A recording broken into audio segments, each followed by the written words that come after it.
You're now listening to the Something Good Podcast Network. Please press any key to continue.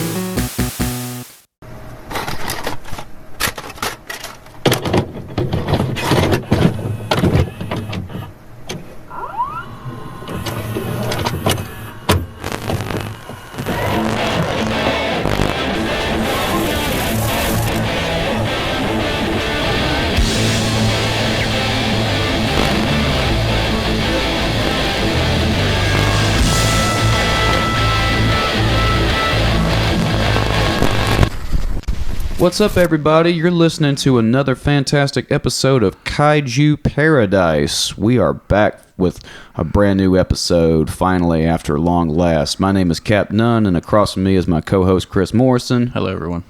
And when we last did a Kaiju episode, we talked about where we were in 1998 when America, the U.S., finally got to release their own Godzilla movie. Yes, one of the greatest movies ever made. So there's a lot to unpack with that one, as they say in a lot of podcasts. I was doing some research on everything leading up to it, and apparently before the Heisei series wrapped up with Godzilla vs. Destroya, that's when Toho sold the rights to Godzilla to, I think it was TriStar or something like that. But creative differences with various directors, made the process very difficult until they finally, I guess whoever's in charge of the whole process settled on Roland Emmerich. Yeah. Director of Independence Day. Hey, man, he made really good movies. Yeah, exactly. Nothing wrong with Independence Day. And then he made this movie. Yeah. Well, the whole thing with Roland Emmerich and the main writer of Independence Day is that it's all spectacle. And even though I think they had pretty solid characters in Independence Day. Wouldn't you agree with that? Oh, yeah. Fucking Jean Reno, Matthew Broderick. I'm talking about Independence Day. Godzilla, not so much. Oh, man. I love the cast of Godzilla, but the cast of fucking Independence Day is fucking solid. Independence Day is solid. And Godzilla, it's like fucking Simpsons voice actors. Yeah, Hank Azaria. And fucking Harry Shearer. And they were all on set, and they're just like, hey, we're making a Godzilla movie. You guys want to be in it? Yeah, really. Our big movie star we can afford is fucking Ferris Bueller. Yeah, man. Hey, Ferris Bueller was the shit back in the day. Yeah, and I remember. Then Matthew Broderick kept making really weird films. Yeah, we did that Producers movie that was really solid, but yeah, but before that he had made a movie about him fucking a student. This is really weird. I don't remember this. It's called Election with him and Reese Witherspoon. Oh my god, it is a wild ass movie. Jesus. He just loses his fucking career. Yeah, I'll have to check that out. Well, I don't know. Well, actually, I don't know if I do want to check that out. It's a weird fucking movie. Okay, but yeah, I remember this as clear as day when Godzilla came out, the 1998 version. I know we touched on this in the last episode, but this is important because it kind of spawns what happens later on within the franchise. So I remember like so many posters and so many commercials, teasing this movie. Well, there was the song. Yeah, it was Kashmir from Led Zeppelin. Yeah. It was sampled into a rap song. Yeah, with P. Diddy and Jimmy Page got his paycheck and played on the track too. And it sounds exactly like Kashmir. Well, yeah. And I remember seeing an interview with that where P. Diddy was just like, I watched this commercial for Led Zeppelin's Greatest Hits, and I found what I was looking for. Yeah, that's where you found it? Yeah. On a Time Life commercial at 3 a.m.? Yeah, exactly. You fuck. I will say, just going in the ratings wise, this movie is currently on Netflix. Yeah. Yeah. Netflix is kind of like the bargain bin of streaming services today, isn't it? Yeah, well, they said out loud what they wanted to do, and that was fucking stupid. Yeah. But no, this one had a box office of $379 million. Mm-hmm. Not too bad. Yeah, I think it was like 180 was like their budget, and it currently holds a 5.4 out of 10 on IMDb, 15% on Rotten Tomatoes, and a 2.1 out of 5 on Letterboxd. Yeah, but Google, 70% of all Google users like this movie. It's a fun movie. It's fun in an Independence Day kind of way, but of course people hated it for a lot of reasons. Number one, the creature itself does not look anything like the classic, Gojira Toho monster. Yeah, so no, the Godzilla of this looks really fucking weird. It's slender. It has the iguana face, because that's essentially what it is. What they kind of allude to in the movie is that it's a giant, It doesn't look like an iguana has a short face close to its eyes. Like this has a protruding upper and lower jaw. But if you watch the movie, they kind of cut back and forth in that grainy orange, nuclear test footage where it's just an iguana just looking back and forth. Yeah. But yeah, you're right. It kind of looks like an iguana. It looks kind of like a dinosaur. It looks straight up shitty. Yeah, and that it's all CGI, and of course, it's essentially Jurassic Park. Yeah. Now with like the whole like Godzilla like monster verse. This is like dead fucking last of most like hardcore Godzilla fans, which I think is hilarious. I know. Even though it made money, nothing was greenlit for a sequel or anything. Even though it made money and everything too, and I'm sure merchandising was just. Oh, I had the merchandise. I did too. I had the Godzilla toy and everything. Did you have the one where you put had the handle on the back and the buttons, and it would stomp? Yeah, and it would open its mouth. It was the exact tail wag. Because this came out like maybe a year or so after the Lost World Jurassic Park, and they had the exact same mechanics in their T-Rex toy, which I also had. That's another thing I wanted to bring up. Would you consider? I know we're going to stick to like Toho, Godzilla, and stuff like that, but would you consider Jurassic Park kaiju movies? Shit. Well, they are giant beasts by definition, right? Yeah. If we're going by the definition of kaiju. Yeah. Yeah, especially the Lost World, where the T-Rex is, rampaging. What was it, San Francisco or something like that?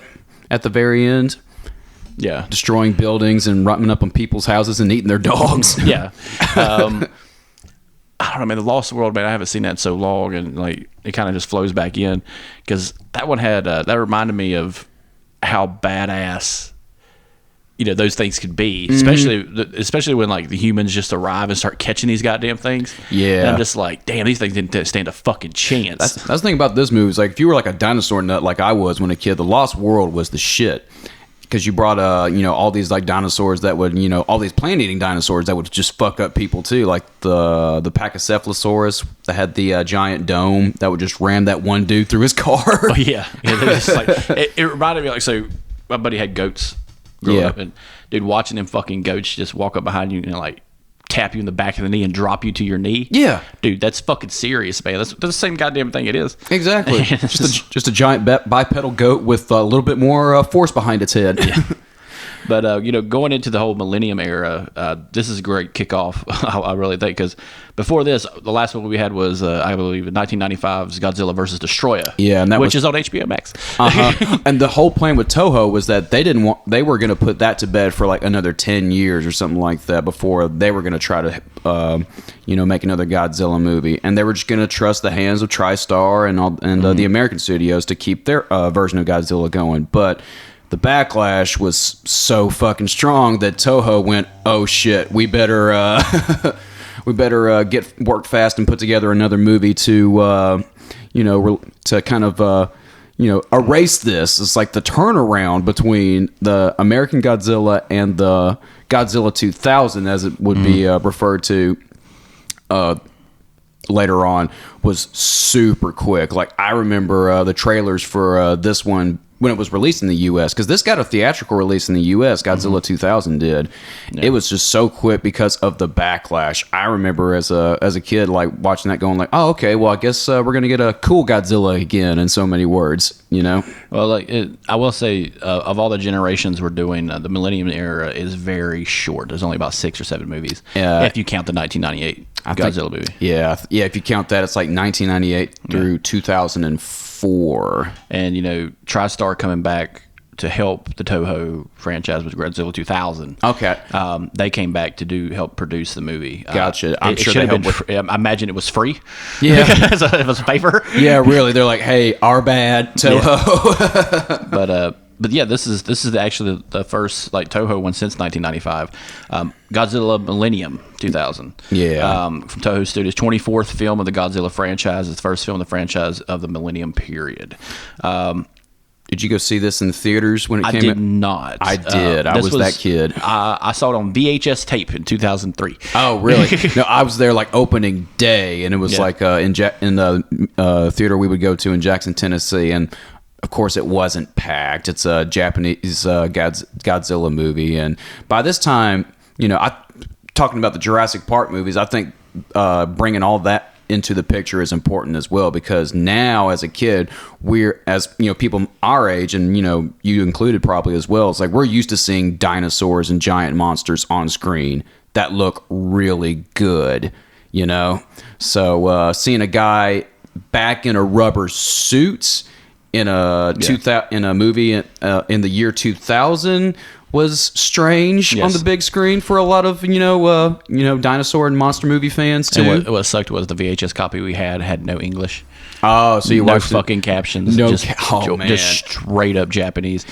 And I was just like, "What the fuck am I watching?" It's still it's an entertaining movie. It is. You can only assume what the fuck they're saying, but I was reading the facts about this before we started, and I saw that this was the last theatrical release of a Godzilla movie in the U.S. Yep, for the longest time before the Shin Godzilla of the Toho series. Right.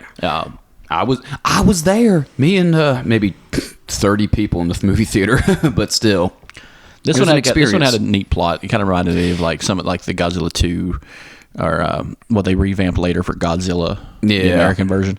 I think they're a pair of storm watchers essentially, but it's Godzilla that they're chasing. It's the Godzilla Prediction Network. Right. I remember seeing that because that was the only part that was captioned in English. Well, it's kind of like with the latest movie with King Kong, where they're like their prediction site where it's like all conspiracies and stuff. Yeah, it kind of paves the way for, is Godzilla our friend? Is Godzilla the enemy? And then I remember one special thing about it, because I had saw it and then I didn't notice until later on, until I finally saw the English dubbed version. They had what was it called? Full metal missiles or some shit in it. Oh wow! It was part of the Japanese Defense Force that tried to stop them. And I remember I think a UFO appears in this movie. It's been a long time since I've seen this. I remember the UFO too. Like this was like it was just advertised as Godzilla and nothing else really in any of the previews or anything leading up to it. So the fact that we got like an enemy monster for him to fight was a pleasant surprise. But yeah, it was a UFO at first that morphed into like a tentacled. It looked like the creature from Attack of the Clones, kind of. Yeah. But with like a bigger jaw that would just unhinge like a snake. Yeah. There are a little bit subtle differences. There was. It's kind of hard to say. Joe Dante. He wanted to do another sequel to this. So, and they pulled him from that, I think. Yeah, I think what's weird about like this series in particular is that every movie feels like a reboot of like the classic, Gojira 1954 movie, where it's just like this is the repercussions of that, and nothing else from any of the other movies is canon. Yeah, and going back to this, Ichiro Honda is no longer a part of it, really. No. They kind of go through like several directors in this series. Yeah, there's Masaki Tezuka is the last one to do two of them in the Millennium series. The rest are just different directors, even different production guys, and different suits. Yeah, at the time too. Yeah, and I think that what was the bad guy? Orga. Orga is what the creature with the UFO becomes. And right on the heels of that, with 1999, in the year 2000, Toho decided to release another one because they're fairly. I imagine these are fairly cheaply to make. Yeah, exactly. Godzilla versus Megaguirus. Well, before we jumped into that, what were your thoughts? I mean, we talked about what was your experience with VHS, but after you watched it, were you like in 2003 as a monster movie fan? Were you? You said you were entertained, but what were your thoughts? I wasn't as blown away, because I had saw the 1998 and I'm a kid, and I'm just like, it's not as good as that one, and I'm just like, fuck it, now I'm just adult now. I'm just like, man, that was a terrible fucking movie. I know, as American audience that grew up on Jurassic Park and good looking monsters that look realistic enough, other than a guy in a suit. That's kind of where we all were, I think. Yeah, just what bothered me about the 2000 one, or 1999 one, however you want to say it. Yeah. I think it was just the delay of me not seeing it. But compared to the rest, it's okay. Yeah. Like it doesn't add to the story really. It's another, like you said, another revamp, another redo overall. But they kind of add in little like special effects here and there too, because now we're starting to integrate a little bit of CGI in our rubber suited monster universe. Like when the UFO first appears, it's CGI, but about 2000, 1999 quality CGI that it's like that they don't have the Spielberg budget for that kind of technology at this point. No one had that fucking budget. Nobody did. No. I saw this movie. I showed you a trailer of the movie Zarkor. Yeah. Yeah. So it was like a knockoff kaiju movie that made no goddamn sense. A little offensive in some parts. Oh my god, it's a postal worker. He's got a gun. But I had saw the preview of that movie on the tape I had. Yeah. And I don't know if you remember, I always thought that was the exciting part about getting a VHS tape was the previews at the beginning. Oh, dude, that's how my fandom started as a little kid, was getting that King Kong versus Godzilla videotape. And then after the credits, it was like a collection of 50s, 60s monster movie trailers, everything from Beast from 20,000 Fathoms to, Godzilla versus King Kong. Yeah. I remember seeing like this is just kind of a broad thing, but I remember seeing trailers from movies I've never seen. Yeah. And to this day, I don't even know what the fuck they are. Those are probably, sometimes the trailers, those like old 50s trailers are like the most fun part of those movies. There's actually a website you can go into online. If you type in the movie that you had, it'll tell you the trailers that popped up in that VHS copy. Like I remember like the Them trailer and that kind of thing. The ants. The giant ants that made like a weird noise. It's fucking stupid. Or a Robot Monster where it's just the gorilla suit with the fucking astronaut helmet. Yes. Yeah, I remember that one. That's been a minute. But like overall, like for a Toho series, going in, it's a great start. Considering like they don't come back until like Shin Godzilla. And as a Godzilla fan at that age, of course, when this came out, I must have been, 12, 13, something like that at this point too. So I was kind of like, over it at that point. That was like that's another thing about the 98 Godzilla movie too. That was one of those where after I watched it, I went, is this still cool? Was I wrong all these years? It's a niche thing. That's all. Yeah. But it's kind of like when you see episode 1 of Star Wars and you're like, is this still good? I don't know anymore. Yeah, it's they do enhance the look. They have the modeling. They give him like huge spikes on his back at this go around, like more like circular this time around, and they kind of make his eyes bigger and they round off his jaw and make it looks more like a frog with teeth. He's a little bit less cartoony looking, almost. I remember the toys for this one. Like my buddy had a few because he was a big Godzilla fan. But this is around the time, I'm probably 11, 12 years old. I'm kind of getting out of that. I'm watching other fucked up movies, horror movies in general, were my bag. So, but I would always come back to some of the older ones because they'd always be on like sci-fi late at night or something like that. But the Millennium series is kind of like I said, a niche kind of thing for fans, especially our age, because we were coming out of it in the States too, because this is all we got from this series, like as a theatrical release. Yeah, because everything else you would find, you would have to wait to be put on videotape to be sent to you. Exactly. If you ordered it, or maybe your small town video store had it. Right, in the bargain bin somewhere. Yeah. It'd be on the fucking shelf with two, like, you remember, all right, so everybody remembers going to the video store and there'd be like the new movies coming out and there'd be like 15 fucking copies of the new movie. But there'd always be that one on the shelf that's new. Yeah. It's just one copy. Yes. And you're just like, who the fuck rented this? I would have watched this. Like, but yeah, to continue the series onward, Megaguirus is what follows up immediately afterwards. And not really any continuity from Godzilla 2000 leading up to this one. Again, it's just a rebooted version of the 54 Gojira. Yeah, so Megaguirus is new. I will say that. Yeah, they took a Brand chance new. with a brand new monster. Mutated version of a fictional Meganeulian. Yeah. Megaguirus is regarded as the queen of the species, so the matriarch of the entire fucking species. She shows up again in Final Wars, but so does everyone. Yeah. This one, year 2000, a 1 year turnaround, just like the rest of the Millennial series, because they all just 1 year turnaround. So from 1999 to 2004, we get 6 films. Yeah. Toho's just pumping them out. And that's a fast turnaround. I think that's what kind of hurts it a little bit, because there was that part, when we were talking about the podcast last time, there were a few years in that second and third generation film series. And like I was saying, Toho wanted to take a longer break from putting out any movies, but they kind of, they wanted to keep the name alive after such bad publicity from the American one. So yeah, and this came out around Christmas time in 2000. Yeah, I noticed that all these movies get released around Christmas time. It's like a Star Wars movie. Yeah, exactly, but for Japan. So they still went with the same, the continuity wise, they still went the same with the same Godzilla 2000 look. Yeah. They kind of ignore the events of the first one. Yeah.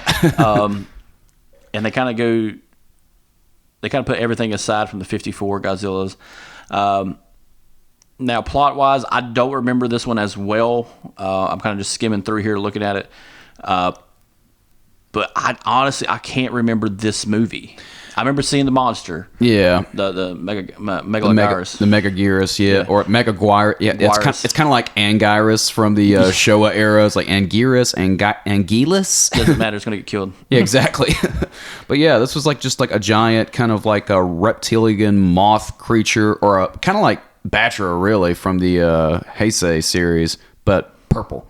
Yeah. And again, they try to use CGI on this one, but it looks like PlayStation 2 graphics with all the little insects, attacking Godzilla at first. And apparently, that's supposed to be those bugs are supposed to be a callback from the original Rodan movie, where it starts off with all the bugs. Yeah. But then they form to the Megaguirus creature, and this is all from, again, this is a theme that gets used in this series a lot: a blood fusion with Godzilla, much like Orga does in the Millennium Godzilla 2000 movie. Yeah, I think that's kind of added to the niche of this. Yeah. They found something new, because Jurassic Park was doing that. We found some blood in a mosquito and some amber. To include DNA with every plot point with a monster with somehow. Except they didn't have like a cartoon. Hi, I'm Mr. DNA. Yeah. With a weird Southern drawl. Yeah. Howdy, y'all. Let's learn some science. It just tell you about dinosaur DNA. That's still my favorite part. Why they brought it back for Jurassic World, which I loved. I still haven't seen Jurassic World There's yet. a callback to the little DNA man from the first movie. Really? He's like, "Hi, I'm Mr. DNA." Let me explain genetics to an 8-year-old with a Southern accent. Let me show you. If it really had a Southern accent, it was a really Southern person. It's like, let's smack God in the face. Yeah. God creates dinosaurs. Oh yeah, it's the whole Laura Dern. Yeah. I would love that. That'll be our next series, the Jurassic Park movies. Hey, I was to say that. Hey, Discord members, is the Jurassic World series? Is it a kaiju series? It fucking better be. Yeah. But yeah, Megaguirus, again, not a whole lot to chew on this one. It was kind of the fight scenes get shit on because it gets a little cartoony towards the end, where like Godzilla does like a fucking belly flop on the monster. Yeah.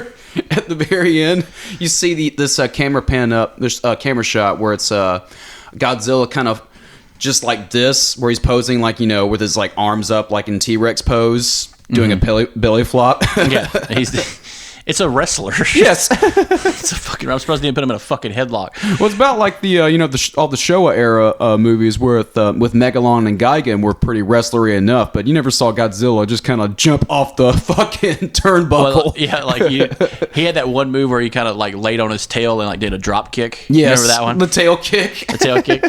But like they gave him special moves, kind of like. Are you making this for like a fighting game? Or like there's all those weird kind of those editing transitions with like Megaguirus, for example, where you see him kind of float in place, but like it does the camera angle on the background kind of does like a 360, and it looks very weird. Yeah, it's fucking weird as shit. But yeah, Megaguirus, again, you don't see him. It reminds me of like a like a dragonfly, like a mutated dragonfly. There you go. Yeah, exactly. Just a giant dragonfly. And as far as like the human plot, I mean, it's kind of like any other Godzilla movie where there's what like are we going to do? We must help Godzilla. Godzilla wins. End. No, well, Godzilla's a menace in this one again too. Yeah. That's kind of the thing with all these movies is that Godzilla is like a menace, or like the big bad that they got to take out. But that's just kind of like. I think that do you think that divides a lot of the Godzilla fans? Godzilla being the hero or Godzilla being the monster that destroys all? Oh man, I guess it depends on the movie too. But I think Godzilla works best when he's like, it's a better story if he's a terror, like a threat. Mm-hmm. Here's this giant radioactive monster that is unstoppable in a lot of ways. And that's why a lot of these creatures kind of come out of the woodwork. Yeah, it's hard to say. I kind of like him as the hero because it kind of evolves him a little bit. Because in the beginning, he's the monster that destroys the city. Period. Yeah. That's it. And that's his only dynamic, really. I guess as a hero, he gets a little bit more dynamic. But how do you add character dynamic to a guy in a rubber suit that roars? Yeah. You give him a drop kick. That's what you. Yeah. or the fly when he flies and he tucks his tail under and kind of like uses his breath as propulsion. Yeah. In that one movie.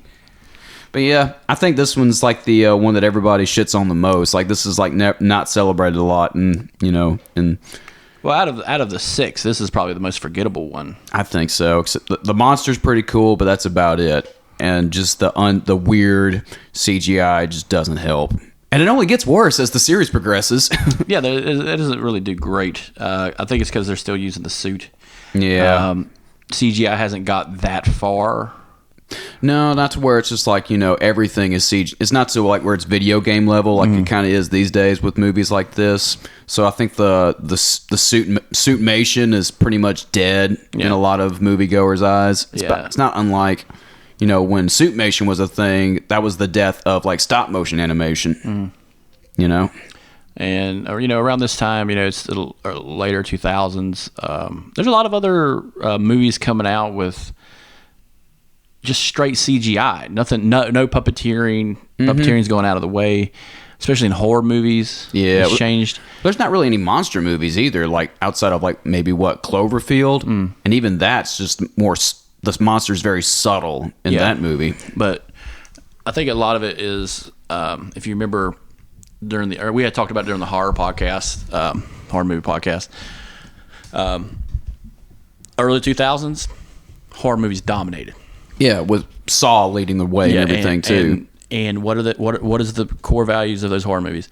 Independent directors doing whatever the fuck they want to do. You saw a few remakes, but you saw a lot of like independent stuff, a lot of Japanese horror movies coming over, a lot of German horror movies coming over. A lot of gore based. Yeah, but it's like viciousness. It's not a lot of, you don't need CGI. You don't really need all that. Practical effects goes a long way. Well, even in Japan, they were doing a lot of crazy, a lot of crazy horror and a lot of crazy hyper violent movies too with practical effects. And I think because those guys, their focus was on those horror movies and these indie projects that were getting carried over, like Ju-on. You remember that one? No. There was Ju-on. Then there was they made it into another one. Had what's her name? The girl that played Buffy the Vampire Slayer. Really? They made an American version of it. Sarah Michelle Gellar. Yeah, but a lot of it was just ghosts and demons and shit. Yeah. Again, not really any monsters. But like you can imagine, like them cracking out these movies, like these Toho films, and it's just like, hey, we can't get the same guy. Why? Because he's working on 3 other horror movies right now. So I think what it is the availability of the people that are really good at it not being available anymore. Yeah. Well, that's kind of like a shortage of talent. Well, they kind of take a shot with hyper talent in the next movie that follows up after this. Godzilla, Mothra, and King Ghidorah, giant monsters all out attack. Fuck this title. Shout out to the sentence that is this title. Yeah, I think it's called like what was the acronym where it's like GMK or something like that. Yeah. But yeah, with this one, we talk about good directors and folks that have made their names in outside projects leading up to this. In this movie, Toho reaches out to I forget his name, but it's this filmmaker that made 3 Gamera movies that were pretty dark and pretty famous and highly celebrated. in the monster movie community, especially in Japan. So they were just kind of like, why don't we get this guy to make a Godzilla movie? He's got 3 solid Gamera movies. What could possibly go wrong with this? Well, this one is another mashup movie. Yeah. This is just like Destroy All Monsters. You know, we got to include as much talent as we can. Well, what happened? I was reading something on this. The guy that made this movie. Could you? I should have written his name down. But his initial idea was to have Godzilla fight some of the lesser known Toho monsters like Anguirus that was mentioned. And Baragon. They kept Baragon for this movie from the Frankenstein Conquers the World movie. And he also wanted to include Varan, which is who's in Destroy All Monsters and who has his own movie from some of the early Toho days, like Gamera and fucking Rodan. Yeah, well, Gamera was from a separate film company. I think it was like Dai or something like that. I forget what. I'm probably saying it wrong. I probably should have written all this out. My Tennessee ass ain't gonna say this these Japanese studio names real well anyway. Well, like the director. This is like his first Godzilla movie. Yes, but again, made his bones making those Gamera movies. And his idea was to make Godzilla not only a menace, but an absolute terror. Yeah. Like, Godzilla is like the villain in this hardcore. The quicker fucker upper. Well, you see...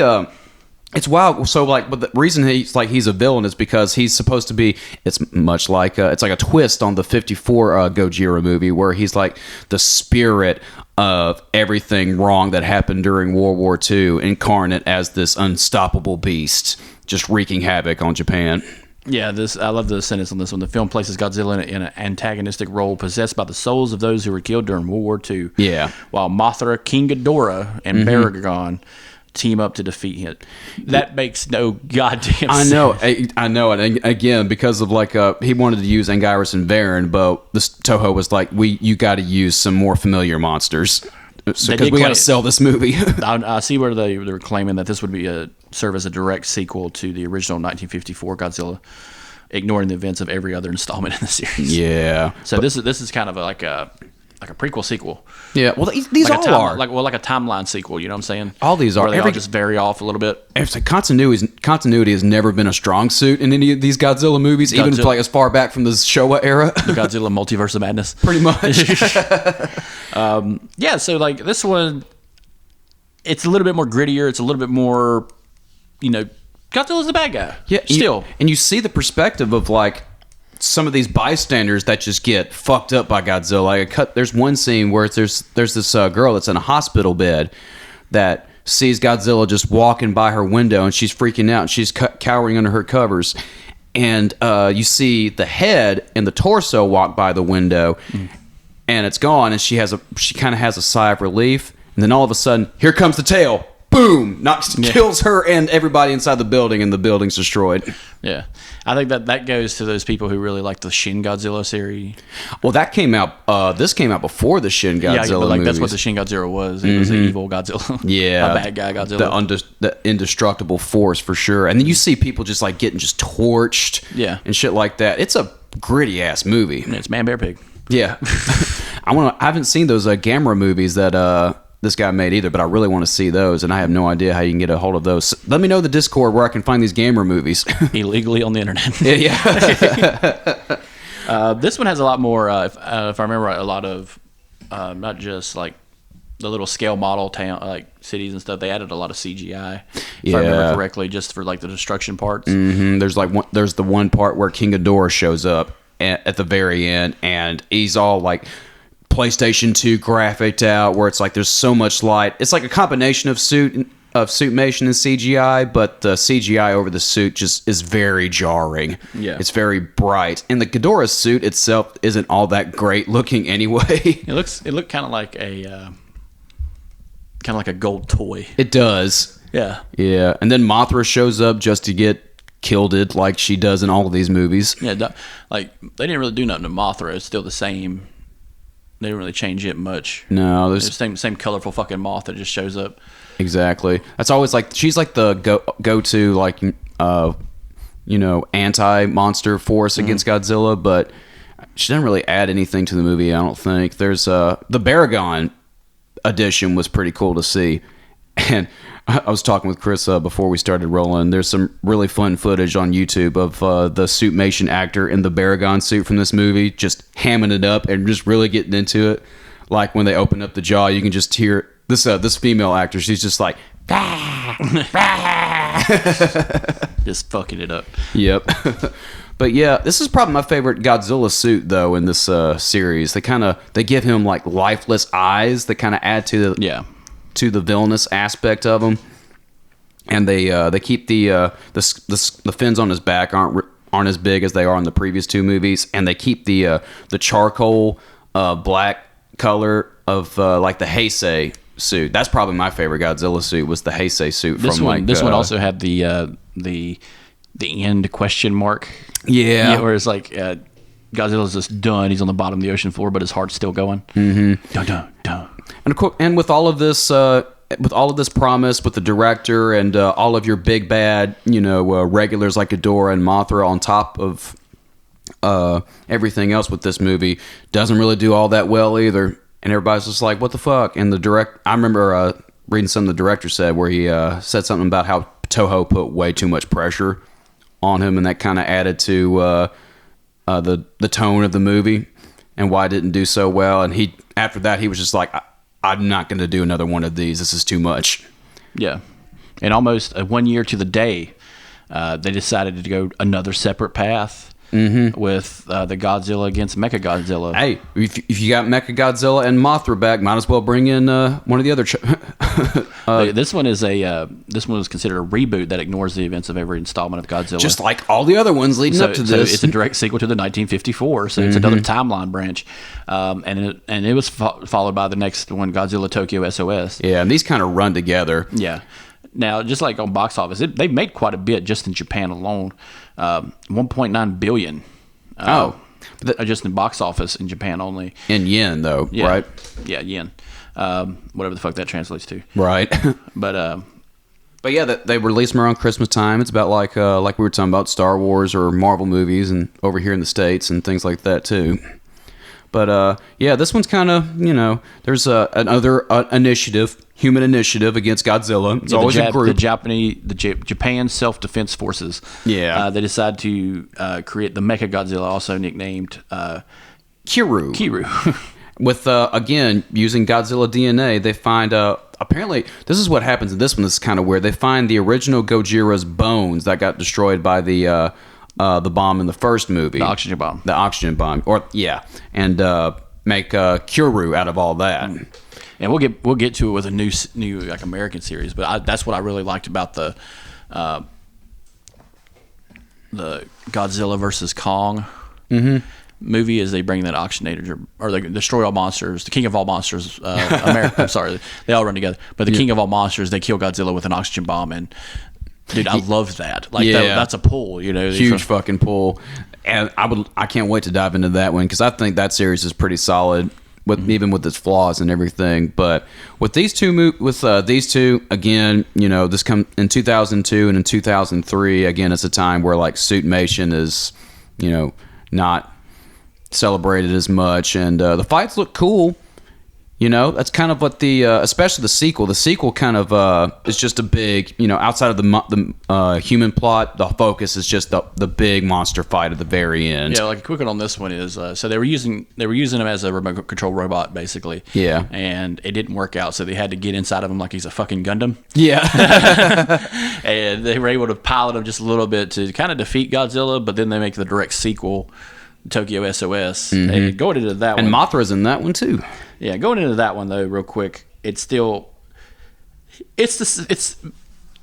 movies that 1 year apart that are basically the same fucking movie. Yeah, Toho just had to put out a Godzilla movie. And from what I read, when Tokyo SOS was still being developed, they were already making the final wars or putting that into production. But what's your overall thoughts on the Kiru or the Millennium era Mechagodzilla suit? It was cool. Like it looked like a Power Rangers like Megazord a little bit. It looked like the Green Ranger Megazord. It looked like they kind of took all the cool elements from the Showa era Mechagodzilla and the Heisei era with like the cannons on the shoulders and all that. Yeah. And they kind of kept the a similar face to the Showa era one, where it's more pointy, has that crest on top. Yeah. The thing I liked about these two, I've only watched them once, but I can remember them pretty well, was they go back to the infant island with the two Mothra twins. Yeah. They bring that back. We hadn't seen that in a while. Yeah, 'cause I don't think Mothra twins were even in the previous movie with Mothra. No. They still made Godzilla kind of a bad character, like a bad guy. Yeah. Which I liked. That in this kind of phase, yeah, if you're going directly from 1954 to now, Yeah. it's solid. There's no reason to change it. Other like they did with the other like pre-Heisei series, which was another monster came, Godzilla has to kill it. Mm-hmm. It's like a Scooby-Doo adventure, the monster of the week or whatever. Yeah, there's like a Kenny that shows up, just fucks shit up. Yeah, really. No, not really any Kennys in this series, from what I can tell.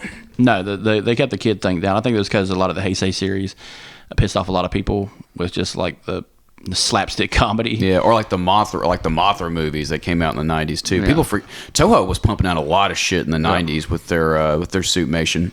What's funny is they created a in the show there was the Xenomorph Self-Defense Force, which the first time we see Xenomorph is the Alien I was going to franchise. say, where's James Cameron? Yeah, James Cameron's a or Ridley Scott. He's like, yeah, you can use that word. I don't give a fuck. Yeah. But but like around this time, this is it's 2003. American audiences had kind of forgot about Godzilla. Mm-hmm. And I don't remember seeing any material from these two movies at all from me either. I remember seeing the cover. I remember seeing the posters because a buddy of mine had the posters. He collected those. But we never saw the movies until later on. No, until we got older. Exactly. I was in high school when these movies were being released, and by then I had moved on, and I have not heard anything about any of these.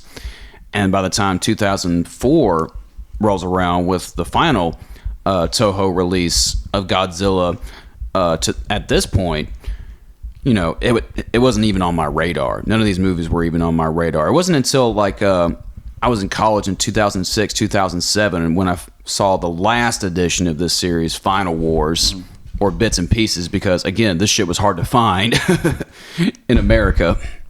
But yeah, going into, like I mentioned earlier, Tokyo SOS was, while that was being made, Toho was already putting into production Godzilla Final Wars because it was the 50th anniversary of the first Godzilla movie. You would think they would just spend those 5 years trying to create the best fucking Godzilla movie instead of making 6 of them.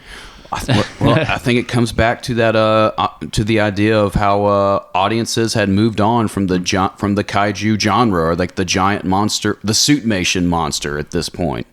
And this one premiered after Thanksgiving 2004 in Los Angeles. This is the first. Yeah, I think that was the only U.S. theater that that showed this in the So they did the Hollywood Walk of Fame with this one. That, like you said, this is the 50th anniversary.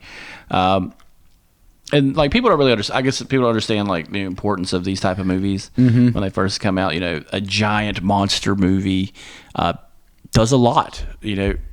Everybody forgets like it's in the goddamn Criterion collection. Yeah, the Godzilla movie is, and how important it is just to filmmaking in general. Absolutely. And I like how people just pass off as like, oh, he's just some hokey fucking monster character. A lot of people who just don't, I'm not a big fan of Godzilla, or it seems kind of stupid. It seems like some Power Rangers bullshit. That's for kids. Yeah, that's for kids. Mm-hmm. I think this one kind of pushed it a little bit further than that. I think it worked out pretty good. They tried to do a lot with this movie. They hired on a director that was famous for making, hyper violent Japanese movies to direct this, and he directed it all right. They fit everything in the kitchen sink into this fucking movie. Yeah, he had done quite a few different movies. Even after this, he did The Midnight Meat Train. I don't know if you saw that one. No. It's a horror flick.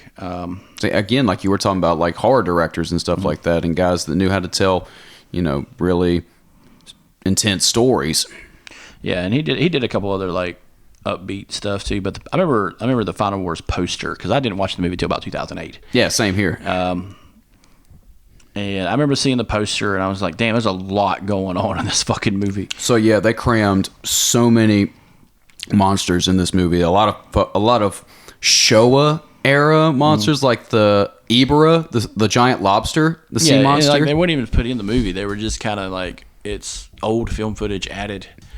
Well, that one. I don't know if it was that so much. I don't remember that, but I remember like all these CGI versions of these monsters too. Actually, and if I remember right, Final Wars is also the 1998 Godzilla shows up in Sydney, Australia. That's the one thing I remember being talked about the most when this came out. It gets its ass kicked by Godzilla. You see, they call him just Zilla. In this movie, or he's referred to as just Zilla, and in worse CGI than in the 98 movie, you see him come after Godzilla and just get, and again, like you were saying, he gets tail whipped into one of the Sydney Opera House. The Sydney Opera House. And that's the kind of one of the things about this movie is that Godzilla is back as, again, a menace on a rampage and just fucks everybody up. And that's about all I remember. Yeah, and that's all this movie is outside of the human story. And Don Fry. Yeah, and Don Fry. With a gun and a samurai sword. And a fantastic mustache. Oh, yeah. Handlebarred all the way. But yeah, this movie includes what, like I said, Ibra at first, and then Anguirus is in it. And then Humunga, Rodan, the spider. King Caesar. Humunga's the spider, right? Yes. Okay. Kamakeris, Hedorah, Ibera, Anguirus, King Caesar, Zilla, Kumongo, the people from Planet X, Monster X, they're all fucking in this I know movie. A lot of them were like the B monsters from the show era, like King Caesar, who was only in Godzilla versus Mechagodzilla, and that was it. And the mantis from like the sea monster movie, which was an odd pull. A lot of odd pulls in this movie. Yeah, it made it seem like, hey, he never really killed them. Yeah, they're on like reservations or something. It's kind of like their attempt at destroy all monsters again for Final Wars. Rodan is in it. Yeah. I remember this one, Godzilla looking a little bit different. He looked a little bit more muscular for some reason, like the way they padded the suit. Yeah. The tail seemed longer. They made him bigger. And they also had, I was blanking on one. Gigan. Gigan becomes the big bad in this movie, which was kind of like, grew to be a fan favorite just because of how bizarre he looked. Yeah. But they make him look even more bizarre. Like he gets 2 or 3 forms in this movie because, like every other Godzilla movie, every big bad monster is controlled by aliens, and that kind of leads into like the human plot of this movie, which is even more batshit. Yeah. So Gigan, he seems like a monster who was put together by committee. Yeah. Let's give him razor hands. Let's give him wings. Let's give him one eye. Let's give him a beak. Let's give him a saw belly. Yeah, and then they change it later on with sword hands instead of claw hands. Well, then they give him like grappling hook hands towards the end of the movie. Like Mecha Gaiden or some shit like that. Something like that. The whole thing, he shows up in 1972, then shows back up in 2004. It's just it's batshit insane. Yeah, and then like the aliens that are controlling him are the Xylons. The Xylons, yeah, and they all look like Matrix rejects because it's 2004. They look like they run a really badass BDSM bar somewhere in Japan. Yeah. And they're on the quest for world domination, or I forget what like their goal was, but yeah, they're just kind of like doing their alien, and it's the classic alien invasion theme, and this group of a ragtag bunch of foes. It's always a ragtag group of individuals that include Homeboy from MMA. Yeah, Don Fry. Don Fry's performance in this movie, though. Any performance from an American in a Japanese movie is kind of off kilter a little bit. Yeah. Especially in the Heisei series and before that. When Cap came here today, he saw me watching Megalon versus Godzilla. Yeah, you can watch a ton of these movies on HBO. And then there's like a Japanese cult inside of a mountain. Yeah. Who's trying to let Megalon loose or whatever, and then there's like some random white guy who's the head of the cult with sideburns and fucking depleting hairline. Oh, I know it. And he's just and he's got like a tattoo on his fucking arm. It's like, dude, and he's blonde. Yeah. He's really taking us. It's like, why the fuck are you here? Are you a tourist? The fucking plumber was just on set and was like, "Hey, you want to play the fucking alien? You want to play the cult leader?" Yes. Oh my god. But yeah, speaking of like the human parts in this, there's a lot of like kung fu Yeah. scenes in this. There's like a motorcycle chase. Don Fry with the fucking samurai sword. Yeah. It's like, why is this in a Godzilla movie? And why is this eating up a good portion of the fucking runtime? Because it's badass. I guess, but I don't want that in a Godzilla movie. I want to see like monsters fighting each other. And again, there's not a whole lot of fights in it because Godzilla just fucking tail whips everybody off screen for the most part. And so the fight moves in are very slow or clunky, which this is kind of what I really like about the new CGI movies is a little bit more natural movement. Yeah, that you see, especially in the newest Bryan Cranston one. Yeah, the Godzilla. Even though he's only in the movie, like Godzilla's only in the movie for about 10-15 minutes. I know. There's the on-screen time for Godzilla varies in these new movies, which I can't wait to get into when we cover that series. Yeah, we'll talk about it more, but I think it just adds a little bit more element to it. Yeah, because we actually have like somewhat of a compelling human story surrounding that movie, which in this one is just over the top. Action. Yeah, action. Well, with if you could rank it for the beginning era, the Heisei era, and the Millennium era, where would you stack those? Just Godzilla-esque movies. See, I grew up on the Heisei series. Okay, so that probably from 95 back. Yeah, 95. It's like 95 to 85. Yeah, or whenever Godzilla Returns was released. That's probably my favorite series. And there's a lot of movies from the Showa era that I like. From Gojira, the original Gojira, up till Terror of Mechagodzilla. Yeah, that's also a shit ton of movies too. But there's a lot of good. There's some good stuff in that series too. So that's number 2.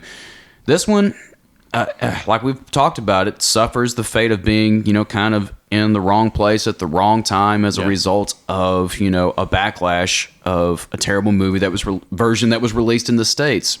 Yeah, and after this movie, Toho just shelved the idea of making a Godzilla movie for 10 years. Yeah, because I remember seeing a quote that said something along the lines of we're not making any new fans with these movies. Yeah. Kids aren't getting excited about Godzilla anymore. I'll say that I was in the movie theater and the preview for Godzilla came on. Right, the Bryan Cranston one. It came on and it was so fucking good. I was so excited.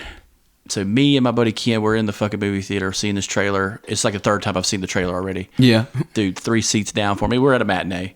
It was a woman and her little kid. The little kid's 2 seats down from me. I can hear him whisper to his mom, "What's that?" And you could tell he's excited. That's awesome. That's what you want. That's what I want to see is another set of fans like we see with the Star Wars series. Sans the racist. Yeah. But right then I was just like, man, that's cool. Even just have that idea in your head. Go back to when you first saw something like that. It's like, man, that was badass, wasn't it? It's now it's just some hokey bullshit with puppets and guys in suits. But back then, man, when you're a kid, that's the shit. Exactly. And that's what, it captures your imagination. That's why we get drawn to these movies. And I'm with you on this. The Heisei series is probably the best out of all the Japanese, just eras of Godzilla. Yeah. Just because of what they're able to do with the mastery of creating the little cities, creating it's not just some hokey construction set they found at a store, and the suits look great. Yeah, and they were always making new suits. The Galaxy Godzilla, the one with the giant rocks, the Space Godzilla. The Space Godzilla was always like, damn, dude, that's a great idea. Is making giant crystals and shit like that. I thought that was one of my favorite toys. I've said it before on the podcast, but that was one of the cooler ones. And I still like the 1998 Godzilla to an extent. I'd love to sit here and just rip on it. Yeah, it's fun to rip on. I mean, if you got 2 hours to kill and you just want to watch lesser Lost World Jurassic Park, then by all means. Yeah, I remember. Just go back to that one real quick. I remember the biggest fuck you moment was the little Godzillas. Yeah, that's the Velociraptor scene from the first Jurassic Park. Yeah, it's the exact same thing. Except it looked good in Jurassic Park. Yeah, but with Final Wars, again, I don't think kids were getting fired up about these movies at all. I think with the suit, the thing that made the the Suitmation in the Heisei era are great is because this was pre. A lot of it was in and around Jurassic Park when CGI was just starting to become refined on a big budget. But all these Heisei Godzilla movies, stood toe-to-toe with it in a lot of ways. Yeah. It's still a Godzilla movie and still guys with suits, but everything looked great and everything, everything looked menacing. Everything just kind of, of course they all had their flaws just like any other Godzilla movie. And but still. by the time Final Wars comes out, Jurassic Park 3 had already come out. Yeah. Do you remember that one pretty well? I do. I saw that in the theaters. That one was pretty cool. That one had the pterodactyls. The pterodactyls? I liked it a lot when I saw it in theaters. I haven't watched it in a long time, but I know people shit on it these days. Yeah. I think it's because it just has Grant in it. Yeah, that's fine. Yeah. Now, I heard all of them are coming back for this last one. Yeah, everybody's getting Jurassic World Dominion. Everybody's getting a payday. Like every character is coming back. Like Jeff Goldblum, Laura Dern. Everyone is coming back, which I think is pretty good. I don't like the idea of the Asian guy was a villain. Yeah, the doctor. They made him like a villain. See, I haven't watched any of these movies, but I know that happens. Yeah. But it's kind of the same same thing as to why people aren't, like we talk about how I've seen these dinosaur movies on screen a bunch of times, and now they look even more CGI, and now they're crossbreeding, and they're doing. It's like, hey, it's a new dinosaur, but it's like this, that, and the other. It's just like, I want, my Michael Crichton grounded in reality fucking dinosaur movie. I would love to do a whole series just on Michael Crichton, how batshit insane he is. Oh, I know it. And why he hates theme parks. I know it. We joke about this all the time about how, like, he had one bad day on a roller coaster. And he created Jurassic Park and Westworld. Yes. Speaking of extra content, we may be doing a dive on Westworld. We should watch the old Westworld. Yes, there's two actually. There's Westworld the movie, and then there's a Westworld TV show that came out in the 70s. Oh, I didn't realize there was the TV show. It was very short lived, but then they brought it back. Oh, I do remember like them talking about the 80s one. But the cool thing about the Westworld movie, you're going off a tangent, getting off that. I know. It's like yeah, we'll come back to it. There's not much to say about the Millennium series. Yeah, this is like the lesser series out of all these. Hey, let's start a new timeline. Let's make 2 movies in a row. Yeah. And then let's do the 50th anniversary and just call it quits. Pretty much. That's all these movies are. Even like, going back to like Final Wars, the CGI scene of him fighting Zilla in Australia is fucking terrible. It is, but it was a good laugh among the, like, I guess, quote unquote Godzilla community or whatever. Oh yeah, it's fucking perfect. I would not be remiss if I didn't bring this up at the end that I completely forgot about. There's like a teaser for like a big bad at the very end. Like there's this big beast that is going toe to toe with Godzilla, and Godzilla, kind of has him on his toes, and you think the creature's almost defeated, and it's kind of like this lumbering, two-headed, multi-headed creature on all fours. But then its final form shows up, and it's King Ghidorah, but not really King Ghidorah. He gets a third head and then wings, but he's like a quadruped somehow. Yeah. They were trying to shoe in like an evolution of King Ghidorah. Yeah, which King Ghidorah is. Everybody knows the plot of King Ghidorah. He came from space. Yeah, that's it. That's it. Shoots lightning. And he's already in one of these movies, and he didn't look that great either. But yeah, I will say, when we go to the next series, the American series, and I'll include Shin Godzilla into that. I know we should do one on Shin Godzilla as well. But they're doing a Shin Ultraman now. Did you see that? Why the fuck not? Dude, there was some. I was at Second and Charles yesterday, and they had all kinds of like Ultraman shit. Oh yeah, over there. It looked pretty cool. But yeah, Second and Charles is it's whatever. Yeah, I saw that HBO was carrying a good portion of these movies. They are cherry picked. Like you like the Rodan movies on HBO. That's a classic. As far as like an old 50s monster movie, it's solid. Yeah. You could I know you can probably find a lot of these online, probably YouTube, because YouTube's got a lot of Godzilla movies out there that are just with ads, streaming for free. Yeah. Free with ads and all that kind of stuff too. Unless Toho is just like, which is surprising because Toho is pretty strict with their licensing. I don't think they're very strict with these, with how well they've done in the past with King Kong and the Godzilla movies. Because they're making money off of it. It's their characters, technically, except for King Kong. But like they're making money. Dude, I don't know if we dove deep into this, but have you read the story on how King Kong kind of happened with how the King Kong Toho transaction went down between Willis O'Brien and his partner? I mean, I might as well talk about it on this show. I would love to, before I ramble on any further. So, like, long story short, Willis O'Brien, there was Toho wanted to do a King Kong movie where he was going to fight Frankenstein. Yeah. And all this was going on behind Willis O'Brien's back. This was Willis O'Brien's partner pitching the idea to Toho, but Toho was just like, let's not use Frankenstein, let's use one of our own creatures, let's use Godzilla. And this just created a huge falling out with Willis O'Brien and his partner, and it kind of made Willis O'Brien go crazy and to the point of suicide. Damn. After a point. It's crazy. We need to do like a whole, I would love to do episodes on like specific movies. Yeah, that'd be our next step. Yeah. And we'll just cherry pick from exactly every era, probably just kind of popcorn it from each one. And if anybody's in the Discord listening to this, if you guys have a favorite Toho movie or Godzilla movie or like anything in this of this ilk that you would like to hear us talk about, let us know in the comment threads on any of that. And like, we want to answer the biggest question: is Paul Bunyan a kaiju? Yeah, really. Is he a giant? Is he a giant kaiju? Babe the big blue ox is definitely a kaiju. Yes, and he kills. Yes. But no, overall thoughts on this is like it was an all right series. You can tell it was kind of a knockoff, and it was probably a good reason to stop. I think it was a good way to show it needed to stop. Yeah. But overall, man, this is, it is a short era, I think. Only goes probably 5-6 years. But with them trying to knock them out so fucking fast, it wasn't like the 50s and 60s where you could do that and put out decent content.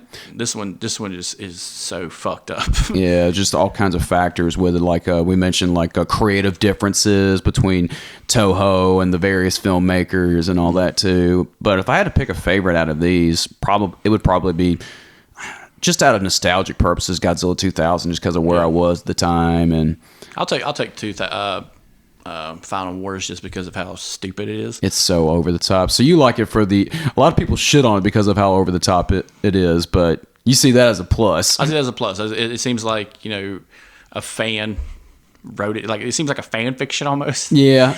And he's like, oh yeah, it's got aliens, it's got UFOs, it's got kung fu. It's got kung fu, it's got Don Fry. Yeah. That's Final Wars with Don Fry. And I like the idea of Godzilla being a lumbering menace and being a little bit more violent than usual in GMK. Yes. I thought that was a pretty creative twist, even though the movie kind of falls flat in a lot of ways. Yeah, but it's also a good pull to have, Godzilla still be the bad guy. Yeah. And that divides a lot of fans. I think if you set it up correctly, he can go from a bad guy to a decent, like, anti-hero character. That's what that's what I was about to say. Kind of like he did, like the American Godzilla movies did that. Like in the first Godzilla movie, he's destroying stuff, but he has a goal, which is to kill those things. Yeah. Those radioactive monsters who eat radiation. They call them like the Titans in that series. But like he that's what he's there for. And instead of destroying San Francisco, he kind of just moonwalks back into the ocean. Yeah. But in the next movie, we see the effects of everything and what happened. Yeah. And I think it makes it a great kind of flick overall. I think so. I'll have to watch all these again. I'm sure they're all on HBO as well. Most of them. They're on streaming.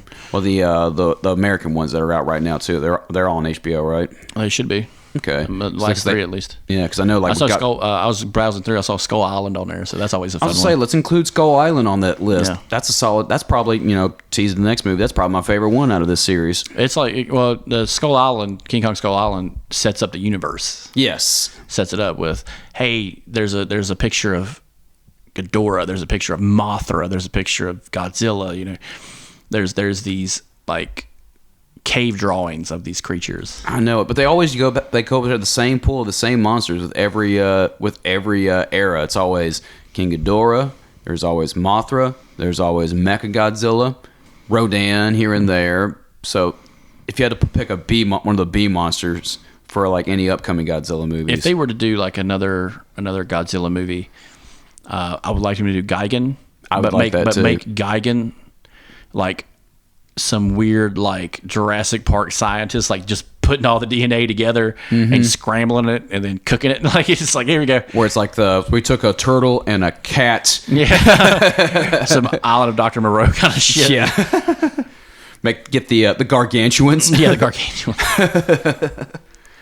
But yeah, that's about all I got for this Millennium series. And again, weird time to be a Godzilla viewer, fan, what have you. But we'll continue on in our journey through these monsters and their movies, and we'll probably go outside of Toho. I'd be curious to do like a Gamera series or something like that. Cherry pick some of those. Oh, we'll keep this going. Yeah, not just Godzilla. We'll keep it going.